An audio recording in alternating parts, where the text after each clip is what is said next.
Eu subiria à tribuna hoje, me inscrevi para o grande expediente, para tecer algumas considerações sobre a audiência pública das universidades, que foi realizada ontem com grande sucesso,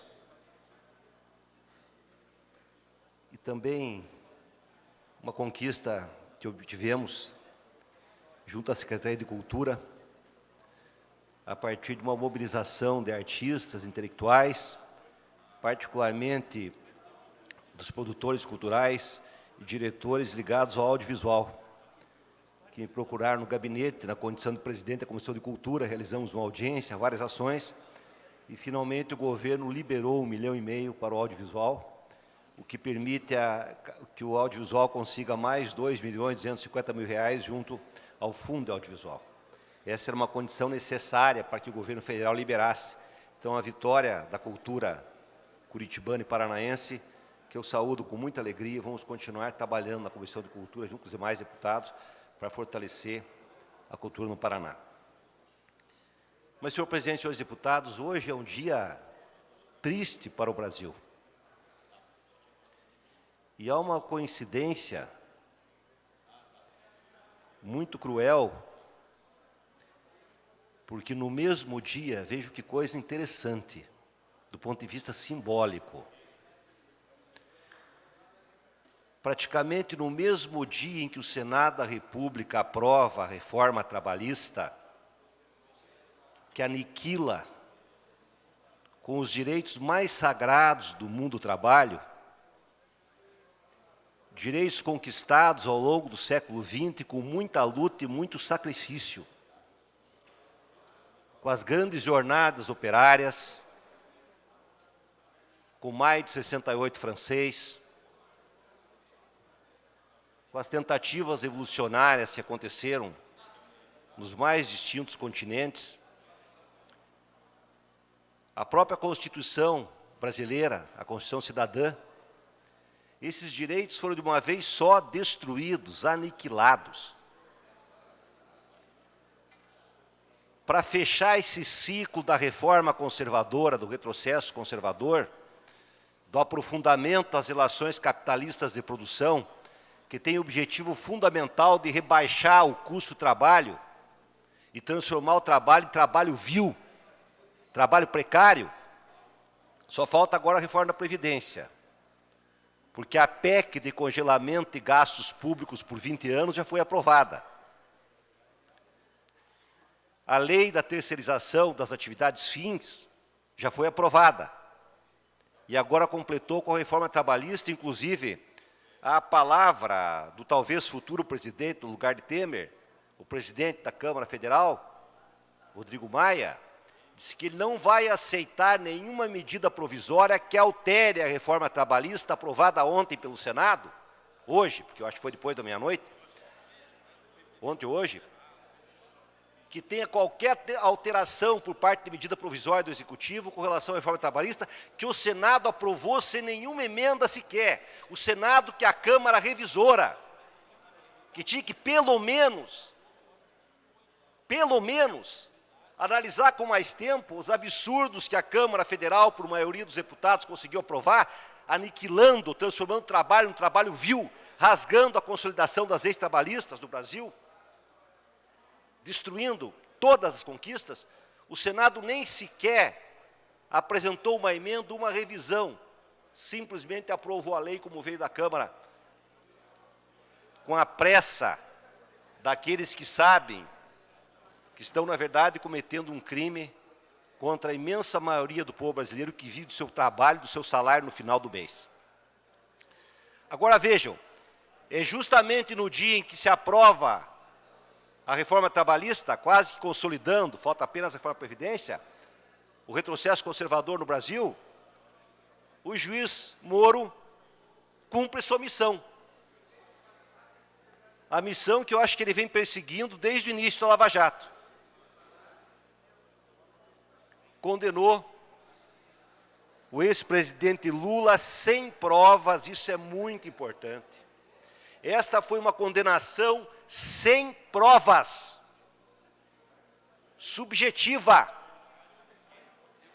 porque as provas que ele alega ter, o juiz Moro, são provas unicamente palavras de delatores. Esse apartamento nunca foi do presidente Lula e de sua esposa.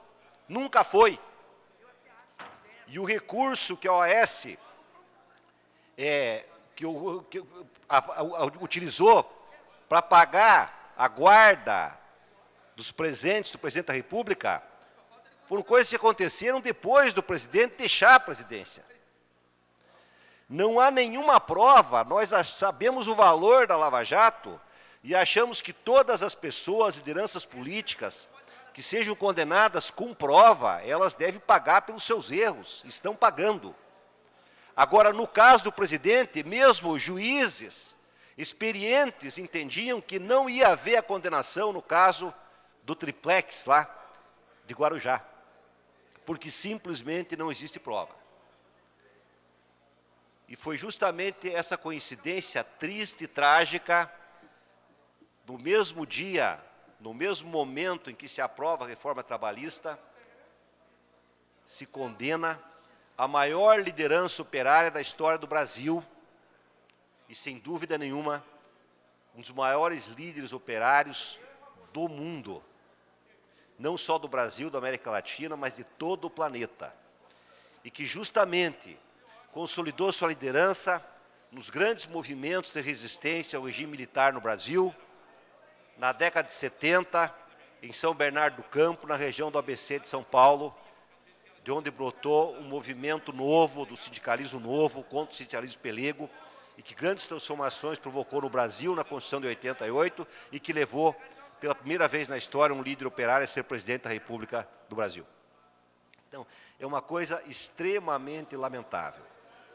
Eu me lembro, quando subi esta tribuna, deste mesmo lugar, eu fiz um discurso onde li um poema do grande poeta irlandês, Yeats, em que ele prevê a ascensão do fascismo na Europa, nesse poema chamado A Segunda Vinda. E nesse discurso, eu falei da condução coercitiva proporcionada pelo juiz Moro contra o presidente da República e denunciava esse ato do juiz e esse processo de criminalização e transformar o PT e o Lula no grande bode expiatório da crise brasileira. O deputado Stefanes sabe muito bem, porque muitos membros do seu partido estão trancafiados nas prisões do Paraná e do Brasil, não só do PMDB, mas de outros partidos que ele possa ter pertencido ao longo de sua jornada, e já está em outro partido hoje. Pessoas presas com prova, condenadas com prova. Ele sabe muito bem que a Lava Jato veio trazer à tona, revelar, na sua nudez, o sistema político brasileiro e a forma do seu funcionamento.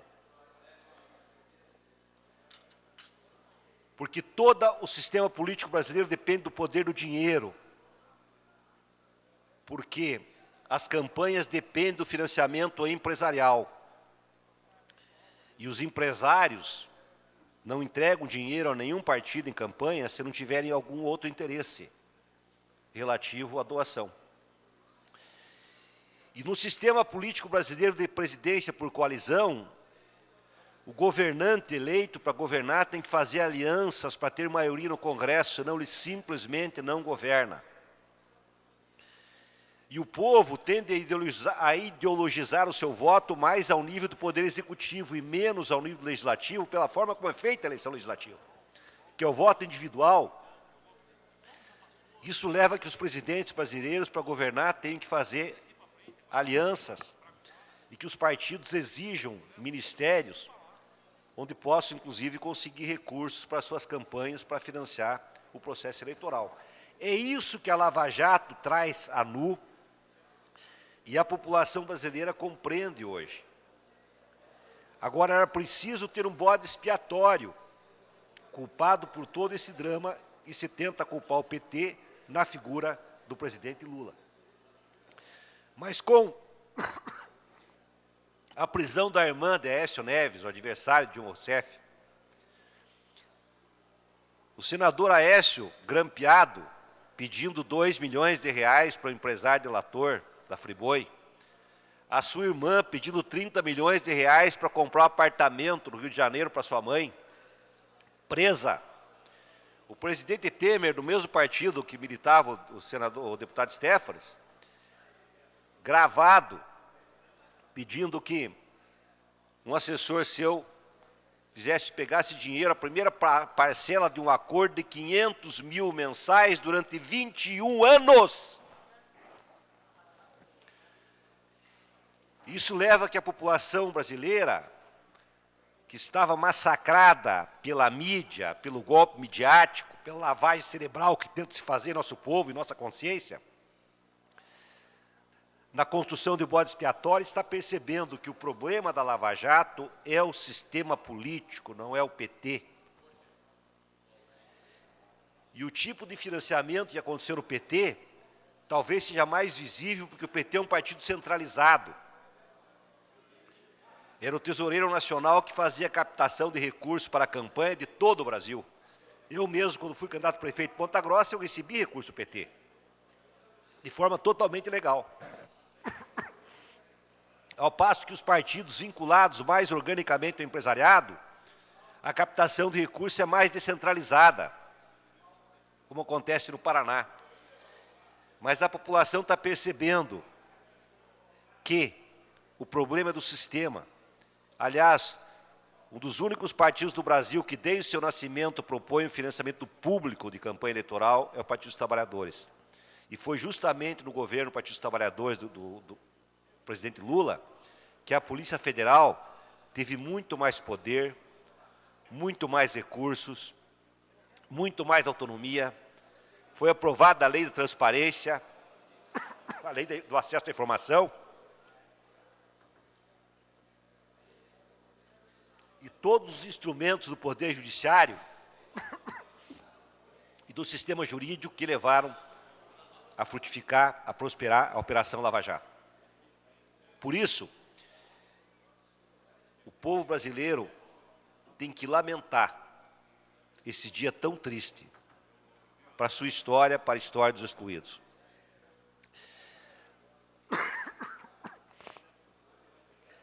Eu vou passar a ler algumas mudanças da reforma, da chamada reforma trabalhista, que mostra claramente a precarização do trabalho, que é o objetivo fundamental da reforma capitalista. A redução do valor do trabalho humano. Regra atual para as férias. As férias de 30 dias podem ser fracionadas em até 2 períodos, sendo que um deles não pode ser inferior a 10 dias. A possibilidade de 1/3 do período ser pago em forma de abono. Nova regra. As férias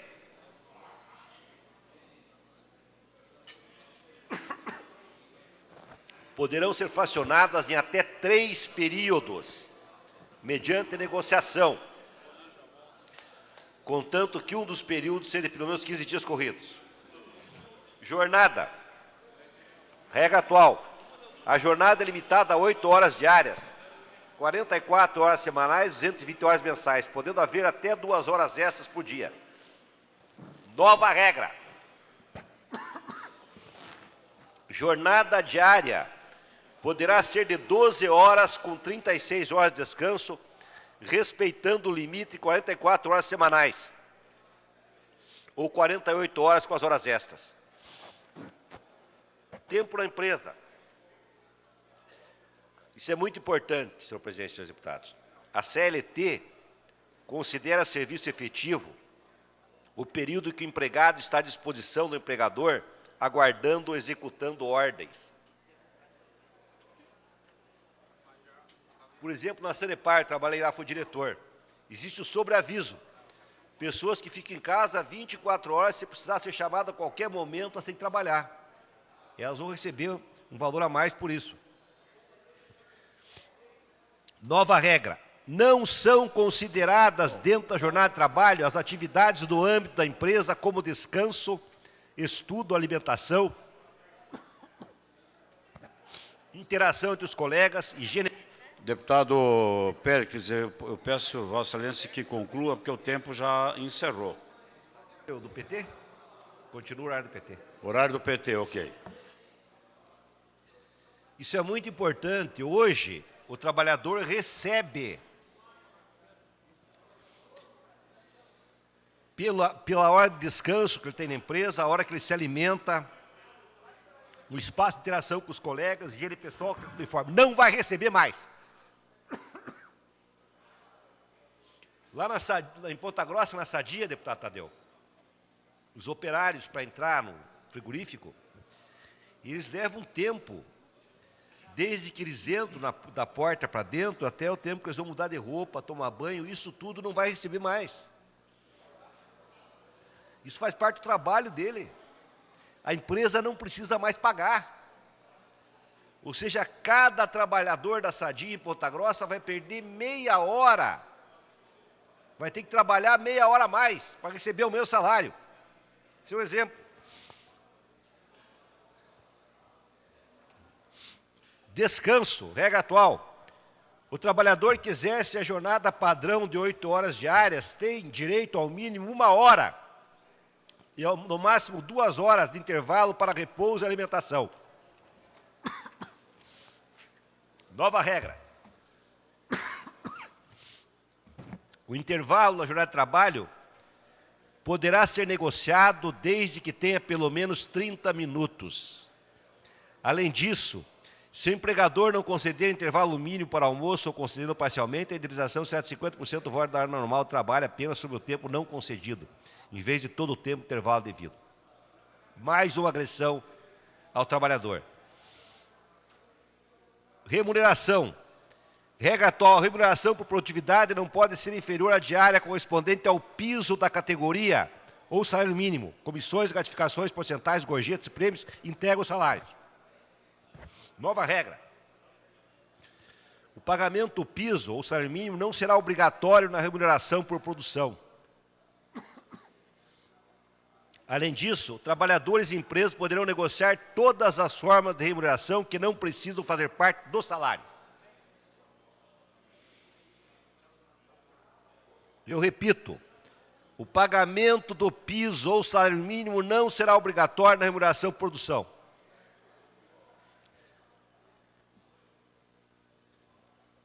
Transporte.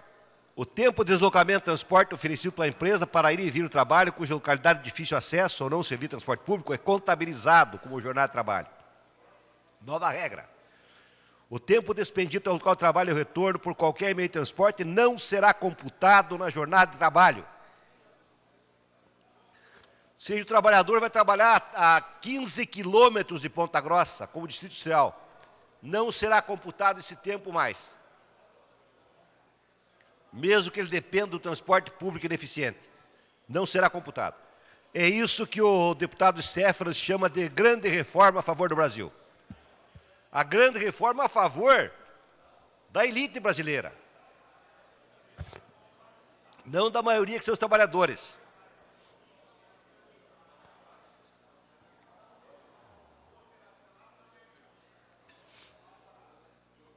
Trabalho parcial. A CLT prevê jornada máxima de 25 horas por semana, sendo proibidas as horas extras. O trabalhador tem direito a férias proporcionais de no máximo 18 dias e não pode vender dias de férias. Nova regra. A duração pode ser até 30 horas semanais, sem possibilidade de horas extras semanais, ou de 26 horas semanais ou menos, com até 6 horas extras pagas com acréscimo de 50%. 1/3 do período de férias pode ser pago em dinheiro. Além de que, não existe mais lei. O trabalhador pode negociar o que quiser com o patrão sem lei que garanta seus mínimos direitos. Ora, numa sociedade capitalista, em que o poder do patrão é enorme em relação ao trabalhador, é evidente que a negociação vai ser sempre prejudicial ao trabalhador, sempre. A não ser nos locais em que a organização coletiva seja muito poderosa. E nós sabemos que o desemprego monstruoso fragiliza as relações sindicais e a tragédia da exploração vai aumentar muito mais. É isso que alguns setores chamam de reforma a favor do Brasil. Então eu poderia ler cada item, um pior e mais trágico do que o outro. Esta é a reforma, que é uma involução, um retrocesso, que marca o novo estágio do capitalismo ao nível mundial. Falta pouco para que a mão de obra brasileira seja praticamente uma mão de obra escrava, como já existe em muitos países do mundo. Reforma trabalhista, reforma da Previdência, a lei da terceirização, que permite o empresário de uma metalúrgica demitir todos os funcionários e contratar uma empresa terceirizada, que pode contratar os metalúrgicos com salário independente do piso que a categoria conseguiu em negociação histórica com a classe patronal. É esse o tipo de reforma que está sendo feita no Brasil. E eu acho que fica claro para o conjunto do povo brasileiro que o golpe feito contra a presidenta Dilma, que não cometeu nenhum crime, contra o qual não havia até aquele momento nenhuma denúncia sequer contra ela. Agora fica claro os motivos reais que levaram a acontecer um golpe, tirando uma presidente legitimamente eleita e a jogar o Brasil nessa crise sem fim. Um país dessa dimensão, todos nós sabemos, se Dilma tivesse permanecido e nós conseguíssemos uma estabilidade política, sem esse golpe, nós já teríamos saído da crise há muito tempo. Porque nos governos do PT, o Brasil atravessou a maior crise do capitalismo mundial, com pleno emprego. E as crises são lógicas do sistema capitalista, não há capitalismo sem crise. Qualquer economista, por mais banal que seja, ele entende essa lógica do sistema. O sistema capitalista é um sistema cíclico. A hora que ele está crescendo, o próprio sistema constrói a lógica do descenso, a lógica da crise. A hora que ele está em crise, o próprio sistema constrói a lógica da recuperação. Isso é o sistema capitalista, um sistema cíclico. Qualquer economista, seja heterodoxo ou ortodoxo, sabe disso. E é natural que o sistema capitalista brasileiro também entrasse em crise. Mas a saída que se aponta para a crise é o pior dos mundos. Eu estava num ato pelas diretas já, o senador Requião citou a situação da Europa, onde o único país que consegue estar numa situação melhor na crise europeia é justamente Portugal, que tem um governo de esquerda, deputado Lemos. E é apenas Portugal que está conseguindo sair da crise de uma forma mais rápida e a crise não é tão profunda como os demais países. Então eu manifesto a minha tristeza por esse momento. Eu não pude ler o processo a sua íntegra totalmente ainda, não deu tempo. Farei novos pronunciamentos sobre isso, mas nós todos temos certeza, pela essência do processo. Esse processo, essa condenação, é uma condenação sem provas, eu repito. Não há prova. Se Lula pode ser condenado, então qualquer pessoa pode ser condenado, qualquer ex-presidente, porque como o sistema é corrupto, como a corrupção aconteceu no governo em que o presidente era Luiz Inácio Lula da Silva, então ele deve ser preso e condenado, mesmo sem provas. Nós repudiamos esse ato do juiz Sérgio Moro, repudiamos, como fizemos isso quando repudiamos a sua ação grampeando a presidente da República de forma ilegal. Essa ilegalidade foi reconhecida pelo próprio Supremo Tribunal Federal, e grampeando o presidente Lula, e a Rede Globo colocando naquele momento crucial para que o golpe fosse executado. Talvez se Lula fosse nomeado chefe da Casa Civil, o golpe não tivesse acontecido. Essa foi a atitude do juiz Sérgio Moro, que foi de extrema importância para concretizar o golpe contra a presidenta Dilma. E agora, justamente no momento em que o Brasil, a classe trabalhadora, chora a votação e a aprovação da reforma trabalhista, o juiz Sérgio Moro dá uma sentença que pune com mais de 9 anos de prisão. E vejam bem, o pagamento é 87 milhões. Isso é uma piada.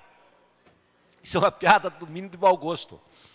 Porque o juiz entendeu que a OAS beneficiou o presidente Lula no apartamento, o triplex, que não é dele, e com a guarda dos presentes da presidente, porque ela ganhou 87 milhões de contratos espúrios com a Sanepar. Só que a OAS não vai pagar.